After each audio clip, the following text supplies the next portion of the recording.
मित्रांनो, तुमचं पुन्हा एकदा GB स्टोरी टेलर या यूट्यूब चॅनलवर स्वागत आहे. आजच्या आपल्या गोष्टीचं नाव आहे झपाटलेला बेंच, भाग दुसरा. लेखिका पूनम कोठारी. पण गोष्ट सुरू करण्याआधी जर कोणी या कथेचा या अगोदरचा भाग पाहिला नसेल तर तो भाग पाहूनच हा भाग पाहण्यास सुरुवात करावी ही विनंती.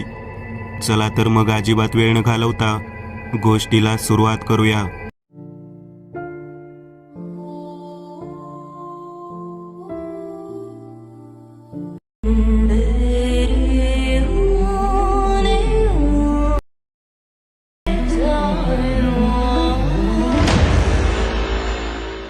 स्वतःचा भूतकाळ सांगताना रवी सरांच्या डोळ्यात अश्रू आले होते. त्यांनी रियाकडे बघितलं तर तीही रडत होती. तिने डोळे पुसले आणि सरांना म्हणाली, मी नक्कीच तुमची मदत करेल. काय करू ते सांगा. सर म्हणाले, फक्त एकदा मला सपनाला भेटायचं आहे. तू एकदा तिला इथे घेऊन येशील. मी हातबल आहे ग. मी इथेच अडकून पडलोय. मला क्लासच्या बाहेर जाता येत नाही. नाहीतर मीच भेटलो असतो तिला. हे ऐकून रिया थोडी शॉक झाली. काय बोलावं ते तिचं तिलाच कळत नव्हतं. कारण तिला सपनाबद्दल काहीच माहिती नव्हतं. आणि मुख्य म्हणजे सपना सरांना भेटायला कशी तयार होईल हेच रियाला कळत नव्हतं. तिला सगळंच अवघड वाटत होतं. रिया काहीच बोलत नाही हे बघून सर खूप हताश झाले. रिया त्यांना म्हणाली, सर मी विचार करून सांगते. मला खरंच मनापासून तुमची मदत करायची आहे. पण मी उगाच खोटं आश्वासन देणार नाही. मी आज विचार करते आणि उद्या तुम्हाला सांगते. असंही मला आता निघायला हवं. रात्र होत आली आहे. सर ठीक आहे म्हणाले. रियाने जाता जाता सरांना विचारलं, सर सपना मॅडमचं पूर्ण नाव काय आणि त्या कुठे राहायच्या. सर म्हणाले, सपना महाजन, अहमदनगर. रिया त्यांचा निरोप घेऊन निघाली. तसे सरही गायब झाले. घरी जाताना रिया विचार करत होती की काय करावं आणि कसं करावं. तिने सगळ्यात पहिले फेसबुक ओपन केलं आणि सपना महाजन अहमदनगर सर्च केलं. तिला 5 सपना महाजन भेटल्या. त्यातल्या 2 खूप वयस्कर होत्या. त्यामुळे तिने उर्वरित 3 जणींचं प्रोफाईल बघायचं ठरवलं. पहिल्या सपनाच्या प्रोफाईलवर विशेष काही नव्हतं. तिने दुसऱ्या सपनाच्या प्रोफाईलवर बघितलं. तिला हवं ते मिळालं. सपनाने लिहिलेल्या कविता तिच्या टाईमलाईनवर होत्या. पण तरीही पूर्ण खात्री करण्यासाठी तिने तिसऱ्या सपनाचा प्रोफाईल बघितला. पण तिच्या प्रोफाईलमध्ये कविता नव्हत्या. रियाला आता खात्री झाली होती की आपण ज्या सपनाला शोधत आहोत ती आपल्याला सापडली आहे. रियाने पुन्हा सपनाचा प्रोफाईल बघितला. तिला लक्षात आलं की गेल्या 6 महिन्यात तिने तिचं फेसबुक बहुधा वापरलंच नव्हतं. रियाला वाटलं नक्की काहीतरी गडबड आहे. रिया घरी पोहोचली. तिने तिचा निर्णय घेतला होता. पुढे काय आणि कसं करायचं हे ठरवून ती झोपी गेली. काल खूप दिवसांनी रियाला शांत झोप लागली. तिला एकही स्वप्न नाही पडलं. दुसऱ्या दिवशी ती नेहमीपेक्षा लवकर तयार होऊन कॉलेजला गेली. ती तडक त्या क्लासरूममध्ये गेली. आज तिथे कोणीच नव्हतं. तिने स्वतः सरांना आवाज दिला. सर तिच्या समोर आले. सरांनी निराश होऊनच रियाला काय ठरवले ते विचारलं. रियाने मोठ्या आत्मविश्वासाने सरांना सांगितलं, मी तुमची मदत करायला तयार आहे. सगळं काही व्यवस्थित झालं तर लवकरच मी सपनाला इथे घेऊन येईल. पण सर एक विनंती आहे. ती इथे आल्यावर तुम्ही तिला इजा पोहोचवू नका, नाहीतर मी फसेल. सर म्हणाले, अगं रिया, तिची बदनामी होऊ नये म्हणून मी तिच्या घरी नाही गेलो ग. माझं तिच्यावर खूप प्रेम होतं आणि अजूनही आहे. मला फक्त तिला विचारायचे आहे की तिने असं का केलं. माझी काय चूक होती. रिया म्हणाली, ठीक आहे सर, मी कामाला लागते. रिया नवीनच जॉईन झाली होती. त्यामुळे तिला लगेच सुट्टी मिळणं अवघड होतं. तिच्या लक्षात आलं की नेमकी उद्या आणि परवा कॉलेजला लागून सुट्टी आली आहे. तिने ठरवलं की ह्या 2 दिवसातच काम फत्ते झालं पाहिजे. अहमदनगर आपल्या ओळखीचं कोणी तिकडचं आहे का ह्याचा विचार रिया करत होती. एकदम तिला आर्या आठवली. आर्या अहमदनगरची आहे. तिने लगेच आर्याला फोन लावला. हाय आर्या, तू कुठल्या सपना महाजनला ओळखतेस का ग. थोडा विचार करून, नाही ग. का, काय झालं. अगं नीट विचार कर की ती अहमदनगरची आहे. नाही ग राणी, मी नाही ओळखत. तू मला सांग, नेमकं काय झालं आहे? मी तुला सगळं निवांत सांगेल, पण आता मला घाई आहे. मला तिला शोधायचं आहे. चल नंतर बोलू, बाय. रिया फोन ठेवून पुन्हा विचार करू लागते. What next? आता काय करू? तिला एक कल्पना सुचली. तिने पुन्हा आर्याला फोन केला. सॉरी, मगाशी घाईत फोन ठेवला. ऐक ना माझं, एक काम करशील? इट्स ओके यार, तेरी दोस्ती के लिए कुछ भी. बोल ना, काय करायचं आहे? तू आता फेसबुकला लॉग इन करतेस का? हो थांब. हां बोल. केलं लॉग इन. आता पुढे? रिया तिला फेसबुकवर सपना महाजनला शोधायला सांगते. योग्य सपना कुठली ते कसं ओळखायचं हेही सांगते आणि तिला विचारते, फक्त बघ की तुमच्या दोघीत कोणी म्युच्युअल फ्रेंड आहे का? आर्या हे सगळं करेपर्यंत रियाने फिंगर्स क्रॉस केलेले असतात. ती मनात म्हणत असते, देवा प्लीज कोणीतरी सापडू दे. हे रिया, अगं माझ्या काकांचा मुलगा आमचा म्युच्युअल फ्रेंड आहे ग. यस, भारी. आता अजून एक काम कर, काहीतरी कारण सांगून तुझ्या भावाकडून तिचा पत्ता मिळव प्लीज. अगं नेमकं काय चाललं काय आहे तुझं? मी तुला सगळं सांगेल ग, पण आता नाही. प्लीज मला सपनाचा पत्ता मिळवून दे. आर्या तिला ठीक आहे म्हणते आणि फोन ठेवते. तोपर्यंत रिया अहमदनगरला कसं जायचं ते बघते. साधारण 10-15 मिनिटांनी आर्याचा मेसेज येतो. ती रियाला सपनाचा पत्ता पाठवते. रिया खूप खुश होते. आता ती फक्त उद्याची वाट पाहत असते. कॉलेज सुटल्यावर रिया सरळ घरी गेली.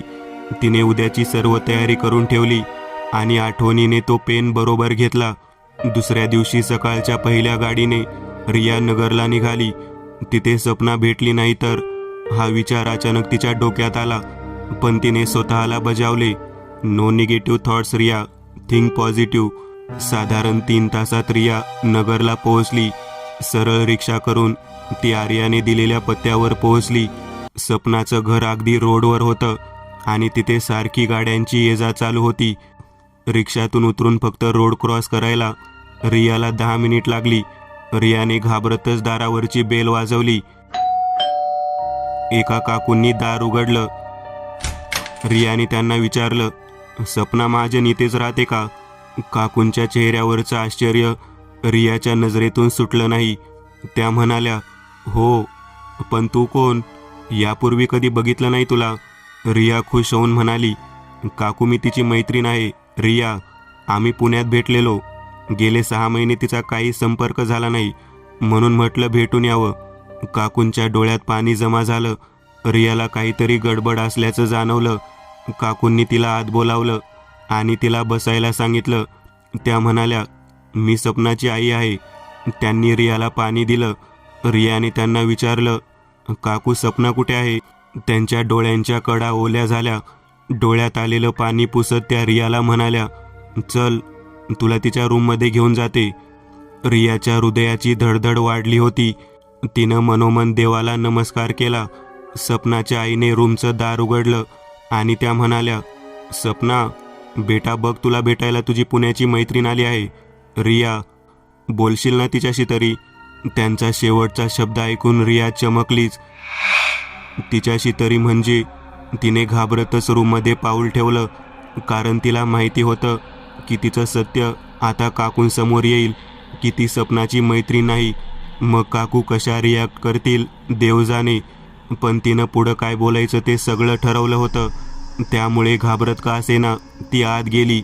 समोरचं दृश्य काहीतरी विचित्र होतं. एका बेडवर सपना झोपलेली होती आणि ती एकटक फॅनकडे बघत होती. तिने नजरेने रियाकडे बघितलं. तिचा तो अनोळखी भाव रियाच्या लक्षात आला, पण रिया तिच्या बोलण्याची वाट पाहत होती. ती काहीच बोलत नव्हती. तिच्या शरीराची हालचाल पण होत नव्हती. नक्कीच काहीतरी गडबड झालेली आहे हे रियाच्या लक्षात आलं. काकू सारख्या सपनाला रियाशी बोलायला सांगत होत्या, पण काहीच उपयोग नव्हता. सपना एकदम जिवंत मूर्ती झालेली दिसत होती. रियाने काकूंना विचारले, काकू सपनाला काय झालं? ती अशी का करते? काकूंनी रियाला जे सांगितलं ते ऐकल्यावर रियाच्याही डोळ्यात पाणी आलं. आता तिला लक्षात आलं होतं की मागच्या 6 महिन्यांपासून सपना का गायब झाली होती. रियाने काकूंना स्वतःबद्दल सगळं खरं सांगायचं ठरवलं. तिने पहिले खोटं बोलल्याबद्दल त्यांची माफी मागितली. काकूंना जेव्हा कळालं की रिया खोटं बोलून आत आली. त्यांना खूप राग आला. त्या रियाला घराबाहेर काढणारच होत्या, पण रियाने त्यांना एकदा तिचं म्हणणं ऐकून घ्यायची विनंती केली. रागाने का असेना काकू तयार झाल्या. रियाने त्यांना रवी सर आणि सपनाच्या प्रेमाबद्दल सांगितलं. तिने मुद्दाम सरांना काय वाटत होतं ते नाही सांगितलं, कारण रियाला आता खरं कारण कळलं होतं. ती काकूंना म्हणाली, 6 महिन्यांपूर्वी सपना घरी रवी सरांबद्दलच बोलायला आली होती, पण नेमकं जे घडायला नको होतं ते घडलं. तिकडे सरांनी तिची खूप वाट बघितली, पण सपना नाही आली आणि सपनाबरोबर काही संपर्कही होत नव्हता. सपनाचे बाबा कडक शिस्तीचे असल्यामुळे रवी सर इथे आले नाही आणि सपनाचा विरह सहन न झाल्याने त्यांनी आत्महत्या केली. काकूंना हे ऐकून थोडा धक्का बसला. हे असं काही झालं असेल यांची त्यांनी कल्पनाही केली नव्हती. सपनाच्या बोलण्यातून त्यांनी खूपदा रवी सरांबद्दल ऐकलं होतं, पण त्या दोघांचं एकमेकांवर प्रेम आहे हे त्यांना माहीत नव्हतं. त्यांनी रियाला विचारलं, हे सर्व तुला कसं काय माहिती? तेव्हा रियाने काकूंना तिला आलेल्या भुताटकी अनुभवाबद्दल सांगितलं. काकूंचा तर विश्वासच बसला नाही. रिया म्हणाली, काकू तुम्हीच विचार करा ना, विनाकारण मी इथं सपनाला शोधायला कशाला येईल? मला त्यांच्या आणि रवी सरांबद्दल कुठून माहिती असेल? मी तर त्या दोघांना ह्यापूर्वी प्रत्यक्ष कधी भेटलेच नाही. रियाने तिच्या बॅगमधून तोच पेन काढून सपनाच्या आईला दाखवला. तरीही काकूचं मन ह्या गोष्टीवर विश्वास ठेवायला तयार नव्हतं. रिया त्यांना म्हणाली, काकू मी एक काम करते, हा पेन सपनाला दाखवते, बघू ती काही रिॲक्ट करते का. काकू काही बोलणार इतक्यात मागून आवाज आला, तू म्हणतेस तर करून बघू. सपना ठीक होणार असेल तर काहीही करू आम्ही. सपनाचे बाबा दारात उभे होते. त्यांच्या चेहऱ्यावर मुलीचे दुःख स्पष्ट दिसत होते. सपनाच्या चिंतेने ते खूप खचलेले दिसत होते. त्यांना दारात बघून काकूंनी रियाची ओळख करून दिली आणि त्या काकांना रियाबद्दल सांगायला लागल्या. तर काका म्हणाले की त्यांनी सगळं ऐकलं आहे. देवाला नमस्कार करून तिघे सपनाकडे गेले. रियाने सपनाला तिची ओळख रवी सरांची चुलत बहीण अशी करून दिली. रवी सरांचं नाव ऐकताच सपनाच्या डोळ्यात एक चमक आली. रियाने सपनाला सांगितलं की रवी सरांनी तिला सपनाची चौकशी करायला पाठवलं आहे आणि सपनाने रियाला ओळखावं म्हणून त्यांनी तो पेन तिला दिला आहे. रियाने तो पेन सपनाला दाखवताच तिच्या डोळ्यातून अश्रू येऊ लागले. सपनाचे आई वडील सगळं बघत होते. 6 महिन्यात पहिल्यांदा त्यांना सपनाकडून काही रिस्पॉन्स मिळाला होता. ते खूप इमोशनल झाले होते. सपना पुढे काही बोलेल याचीच वाट सगळे पाहत होते, पण तसं काही झालं नाही. शेवटी हताश होऊन ते बाहेर जायला निघाले. तेव्हा मागून तोडगा मोडगा आवाज आला. काय झालं रवीला?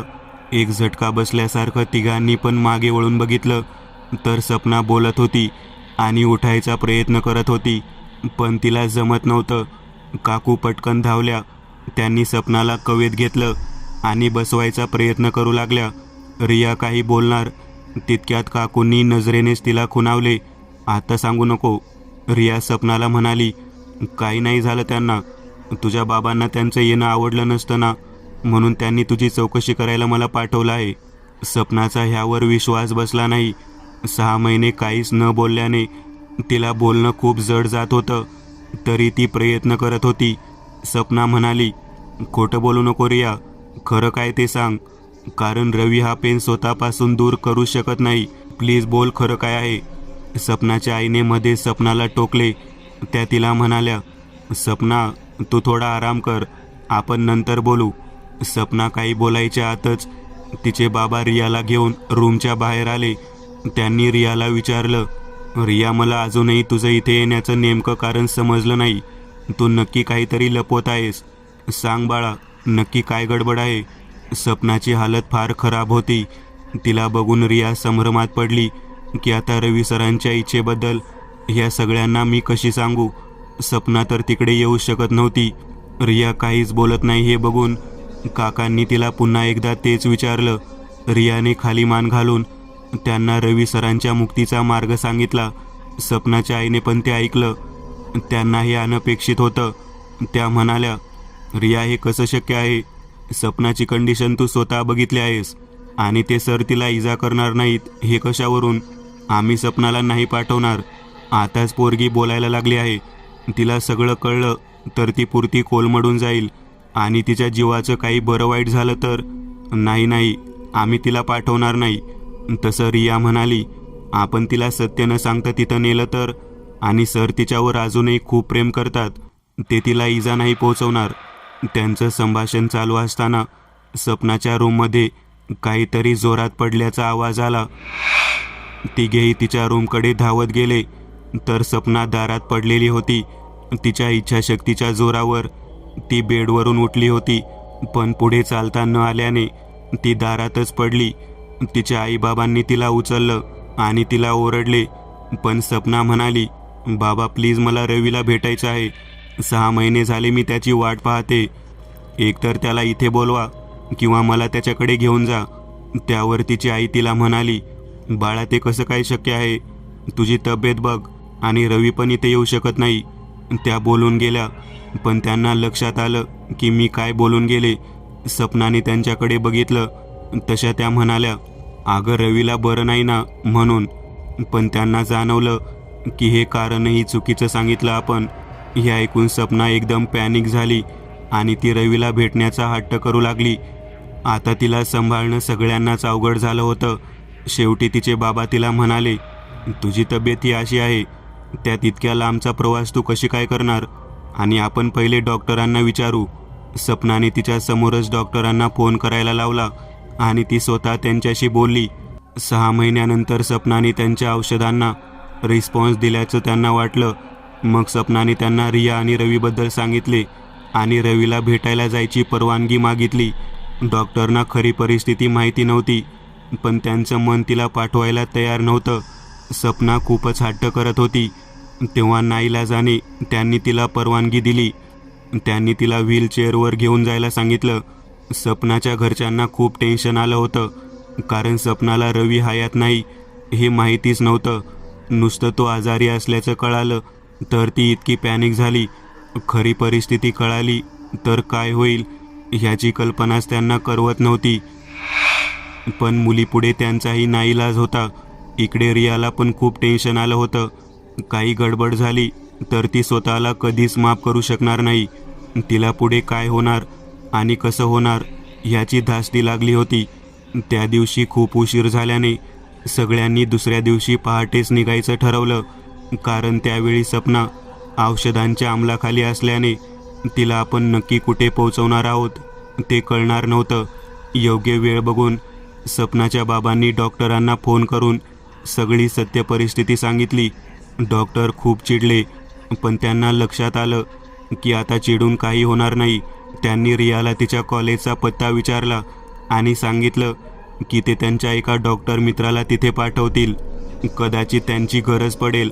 आणि ते म्हणाले, असंही पुढच्या ट्रीटमेंटसाठी सपनाला ते त्याच डॉक्टरांकडे पाठवणार आहेत. रियापुढे अजून एक मोठा प्रश्न होता की कॉलेजमध्ये जायचं कसं. तिच्या कॉलेजमध्ये भेटायला येणाऱ्यांची रीतसर नोंदणी करणं बंधनकारक होतं. नोंदणी करताना कारण लिहिणं पण गरजेचं होतं. तिने त्यावरही उपाय शोधून काढला होता. सपनाच्या वडिलांनी एक व्हीलचेअर अरेंज केली. त्यांनी एक गाडी पण ठरवली. त्या गाडीत बसून ते सगळे रवी सरांना त्यांच्या आत्म्याला भेटायला निघाले होते. सगळ्यांना सपनाचं टेन्शन होतं, पण सपनाला ती 6 महिन्यांनी रवीला भेटणार होती. तिला पुसटशीही कल्पना नव्हती की रवीने तिच्यावर अविश्वास दाखवला होता आणि तिच्या विरहात त्याने स्वतःला संपवलं होतं. मजल दर मजल करत ते सर्व कॉलेज समोर आले. सपना झोपलेली होती. तिच्या बाबांनी तिची व्हीलचेअर अलगद बाहेर काढली. तोपर्यंत रियाने कॉलेज गेटवरच्या एंट्री बुकमध्ये त्यांची एंट्री आई वडील आणि बहीण अशी केली आणि कारण कॉलेज बघायचं असं दिलं. ती नुकतीच नोकरीला लागली असल्यामुळे हे कारण पटण्यासारखंच होतं. त्यामुळे तिला कोणी अडवलं नाही. सुट्टी असल्याने कॉलेज रिकामच होतं. तिकडे सपनाला अजून जाग आलेली नव्हती. सपना उठायच्या आधी रियाला एक खूप महत्त्वाचं काम करायचं होतं. सपनाच्या येण्याची चाहूल रवी सरांना झाली होती. रियाने वर त्या क्लासरूमच्या खिडकीत बघितलं तर तिला दिसलं की सर त्या बेंचवर बसलेले होते आणि सपनाकडेच बघत होते. तिच्या हृदयात जोरजोरात धडधडायला लागलं. रियाने काका काकूंना लिफ्टचा आणि क्लासरूमचा रस्ता सांगितला आणि ती म्हणाली की जोपर्यंत ती बोलावत नाही तोपर्यंत सपनाला आत सोडू नका आणि तुम्ही आत येऊ नका. रिया धावतच क्लासरूमकडे गेली. तिने आत जाऊन बघितलं तर सर त्या बेंचवर बसलेले होते. तिला बघताच सरांनी तिला विचारलं, सपना कुठे आहे? काय झालं तिला? तिला व्हीलचेअरवर का आणलं आहे? आणि तिच्याबरोबरचे ते दोघे कोण आहेत? सर सपनाची काळजी करत आहेत. हे बघून रियाला खूप बरं वाटलं. म्हणजे त्यांचं खरंच अजूनही सपनावर प्रेम होतं. सर जरा धीर धरा, सगळं सांगते. सर खरंच तुम्ही खूप मोठी चूक केली. सपनाने तुम्हाला नाही फसवलं सर. तुमच्या दोघांच्या नशिबाने तुम्हाला दगा दिला. म्हणजे सरळ सरळ काय ते बोल ना, अशी कोड्यात बोलू नको प्लीज. रियाने सरांना सपनाबरोबर काय झालं ते सांगितले. सगळं ऐकून सर एकदम ढसाढसा रडू लागले. हे मी काय करून बसलो? माझ्या अविचाराने आणि रागाने किती गोष्टी बिघडवून ठेवल्या. सपनाला तू सत्य सांगितलं का? तेच तर सांगायला मी पळत इथे आले. सपनाला आम्ही सांगितलं की तुम्ही आजारी आहात, त्यामुळे ती इथे तुम्हाला भेटायला आली आहे. मला असं वाटतं की तुम्ही तिला सत्य सांगू नये. तुम्ही असं करू शकाल का? हो, मी तिला काहीच कळू देणार नाही. ठीक आहे, मग मी तिला आत घेऊन येते. ती बाहेर जाईपर्यंत सपना उठली होती. तिने तिच्या आईबाबांना भांडावून सोडले होते. ती त्यांना सारखं विचारत होती की रवी कुठे आहे आणि हॉस्पिटलमध्ये येण्याऐवजी आपण कॉलेजमध्ये का आलो आहोत. रियाने ते सगळं ऐकलं. ती सपनाला म्हणाली, अगं हे पहिले कॉलेजच होतं, मेडिकल कॉलेज, पण आता ते बंद पडलं आहे. त्यामुळे त्यांच्या ट्रस्टीजनी इथे हॉस्पिटलचा एक विभाग तात्पुरता चालू केला आहे. रियाला पहिल्यांदा जाणवत होतं की ती वेळप्रसंगी किती भन्नाट डोकं वापरू शकते. सपनाने विश्वास ठेवला, कारण आता सपनाला रवीला भेटायची घाई झाली होती. रिया प्लीज मला रवीकडे घेऊन चल. आणि हो, मी व्हीलचेअरवर नाही येणार. उगाच त्याला अजून टेन्शन येईल. तूच मला घेऊन चल. सपनाच्या आईबाबांनी रियाकडे प्रश्नार्थक नजरेने बघितलं. तसं रियाने नजरेनेच त्यांना सर्व ठीक असल्याचं आश्वासन दिलं. तरीही त्या दोघांचं मन सपनाला तिथे पाठवायला तयार होत नव्हतं. पण त्यांचा नाईलाज होता. सपनाबरोबर तेही आत जाण्यास निघाले, पण रियाने त्यांना थांबवलं. रियाने सपनाला क्लासरूममध्ये आणलं. क्लासरूमचं आताचं वातावरण आणि काही क्षणांपूर्वीचं वातावरण यात खूप फरक होता. क्लासरूममध्ये सर ज्या बेंचवर भेटायचे, फक्त तिथेच अंधुकसा प्रकाश होता. बाकी सगळीकडे अंधार होता. रिया तिला तिथे घेऊन आली आणि एका बेंचवर बसवलं. सपनाला त्या अंधारात नीट दिसलं नाही, पण स्पर्शाने तिला जाणवलं की ती एका बेंचवर आहे. ती थोडी संभ्रमात पडली. हॉस्पिटलमध्ये बेंच. मग तिला रियाचं बोलणं आठवलं. सुदैवाने तिला हे दिसलं नाही की रवी सर पण बेंचवर बसले आहेत. रिया, इथे इतका अंधार का आहे? इथे खूप विचित्र वाटतंय ग. नक्की रवीला काय झालं आहे? आता काय बोलायचं ते रियाला कळत नव्हतं. तितक्यात रवी सर बोलले, सपना आलीस तू? कुठे होतीस ग इतके दिवस? अगं मला लाईटचा फोबिया झाला आहे, हिलोफोबिया. तुला आठवतं मी तुला सांगितलं होतं की माझ्या आजोबांना हा आजार होता. सरांचं उत्तर ऐकून रिया एकदम शॉक झाली. असा काही आजार असतो हे तिने पहिल्यांदा ऐकलं होतं. पण ती सपना काय रिॲक्ट करते ते बघत होती. सपना तर रवीचा तो प्रेमळ आवाज ऐकून रडायला लागली, पण तिने स्वतःला सावरलं. अरे बापरे, मला आठवतं तू मला सांगितलं होतं, पण हे अचानक कसं झालं? आणि तू बरा कधी होणार? ते जाऊ दे, आता तू आली आहेस ना, मी लवकर नीट होईल. तू इतके दिवस कुठं होतीस? मला भेटायला का नाही आली? सपनाने अजून प्रश्न विचारू नये म्हणून रवी सरांनी तिलाच प्रश्न विचारला होता. अरे घरी थोडा प्रॉब्लेम झाला होता, ते सोड. तू बरा कधी होणार ते सांग. मला तुझ्याशी खूप बोलायचं आहे. रियाने बघितलं की त्यांची गाडी थोडी रुळावर आली आहे आणि रवी सर तिला खूप छान सांभाळत आहेत. त्यामुळे तिने तिथून निघणेच योग्य समजले. तुम्ही दोघं बोला, मी थोड्या वेळाने येते. रिया बाहेर आली, पण तिच्याबरोबर सपना न दिसल्याने सपनाचे आईबाबा थोडे घाबरले. रियाने त्यांना आत काय झालं ते सांगितलं. तसे ते थोडे निश्चिंत झाले. 10-15 मिनिटांनी रिया पुन्हा आत गेली. ह्यावेळी ती सपनाला घेऊनच आली. सपना खूप खुश दिसत होती. सपनाला खरं तर तिथून निघायचं नव्हतं, पण काही पर्याय नव्हता. तिला पण आता थकवा जाणवू लागला होता. प्रवासाचा थकवा आणि सकाळपासून काहीच न खाल्ल्याने तिला चक्कर आली आणि ती बेशुद्ध झाली. तिचे आई बाबा घाबरले. काय करावं ते त्यांना कळत नव्हतं. तितक्यात मागून डॉक्टर शहा आले. ते सपनाचे नवे डॉक्टर होते. रियाने गेटवर त्यांची पण एंट्री करून ठेवली होती, काका म्हणून. त्यांनी सपनाला चेक केलं. ती ठीक होती. तिचे बाबा म्हणाले, बरं झालं ती बेशुद्ध झाली. आपण पटकन इथून निघूया, नाहीतर ती पुन्हा प्रश्न विचारून भांडावून सोडेल. सपनाचे आई बाबा तिला शहा डॉक्टरांच्या हॉस्पिटलमध्ये घेऊन निघाले. रिया त्यांना म्हणाली, तुम्ही निघा, मी सरांना भेटून डायरेक्ट शहा डॉक्टरांच्या हॉस्पिटलमध्ये येते. रिया पुन्हा क्लासरूममध्ये गेली. आता क्लासरूम पुन्हा पहिल्यासारखा होता. सर त्याच बेंचवर हताशपणे बसले होते. त्यांच्या डोळ्यातले अश्रू थांबतच नव्हते. सर शांत व्हा, जे झालं ते झालं. आता आपण काहीच करू शकत नाही. करू शकतो. रिया मला एक वचन दे. सपनाला कधीच कळालं नाही पाहिजे की मी आत्महत्या केली आणि त्याचं कारण ती होती.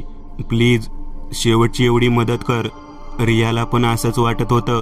नक्की सर, मी पूर्ण प्रयत्न करेल. आणखी एक गोष्ट सर, मी नगरला जायच्या आदल्या दिवशी कॉलेजमधून तुमचा फोन नंबर मिळवला. त्यावर फोन केला. तो अजूनही चालू होता. तुमच्या आईने फोन उचलला. मी त्यांना विचारलं की रवी सरांचा पगार घ्यायला येतात का, तर त्या म्हणाल्या की त्याचे पगाराचे पैसे गरजू लोकांना देऊन टाका. खूप प्रयत्नानंतर आम्ही सावरलो आहोत. आता पुन्हा तिथल्या कडू आठवणी नको आम्हाला.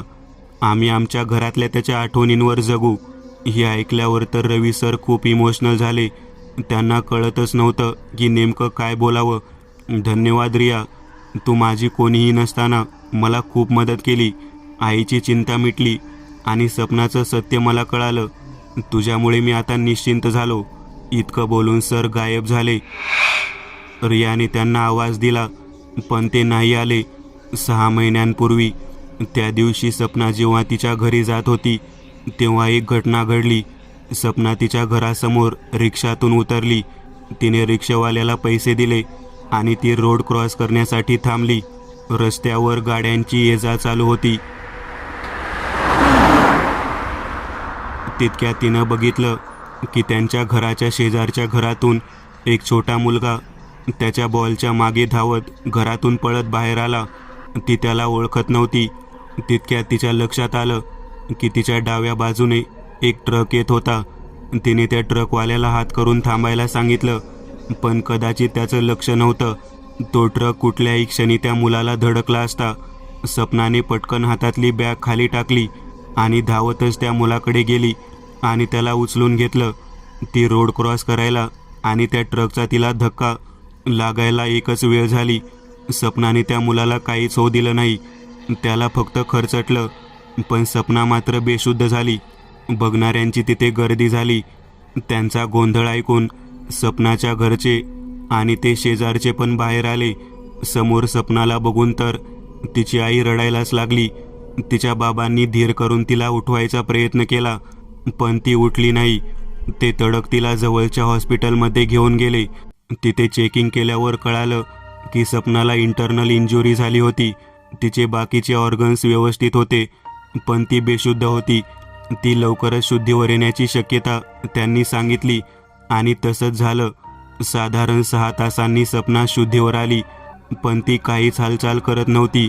फक्त तिचे डोळेच जे बोलायचं ते बोलत होते.